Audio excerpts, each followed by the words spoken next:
All right, the next chapter we're going to look at, or the next subject you might say, is geometry. And geometry basically is the measurement of shapes. We have three measurements. We have the perimeter, we have the area, and we have the volume. Now, the perimeter, it's like how much fence do I need to go around each of these figures? And here we have a triangle, which is the simplest geometric figure we can have. It has three sides. We have a square where the sides are all even. We have a rectangle where one side is these two sides are parallel in the same length, but these sides are not the same. They're parallel, but a different length. So it's like a square, except that it's expanded in one direction. We have what's called a parallelogram, which is a slanted rectangular square. And then we have a trapezoid. And a trapezoid is a measurement you might find. There's also another one called a trapezium, but that's a little different. We don't need to get into that right now. But in order to find the perimeter, we just need to know, like this one, for example, is 3 and 3 and 3. The perimeter would be 9, whatever the units might be. Here on the square would be 4 and 4. We just add the four sides up. We would have a perimeter of 16. The same thing for each of these. As long as you know the measurements, you can find the perimeter, because it's going to be the amount of fence you'd need. The same thing in this one and this one. The only one that's different is this one, the circle.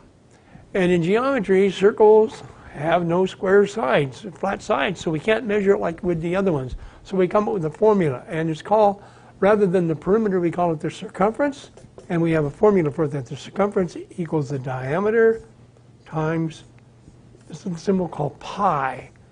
And pi is the value that we determined as 3.14. And what it is, pi is a ratio of the distance across the circle to the distance around. If you take the distance across and multiply by 3.14, it will give you the distance around the circle. So when you're dealing with geometry, you have to learn a certain number of formulas in order to solve them. But perimeter is basically how much fence do I need to go around that figure. So no matter what it looks like, you can figure out if you're outlaying fence in that shape, you'd know what the perimeter was. Area has a series of measurements that you need to determine, and then apply the formula to them, and the same thing with volume.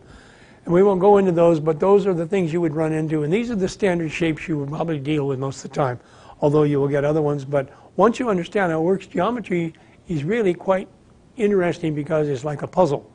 And many people do really well or excel at geometry because they have an artistic development in their head. They see shapes, they see relationships, the size and stuff. So oftentimes people who maybe struggle with other math do really well in geometry. So something to look forward to. And I don't think you'd have any difficulty with it. Once you understand how it works, it will reveal a whole new world of measurements to you. Thank you.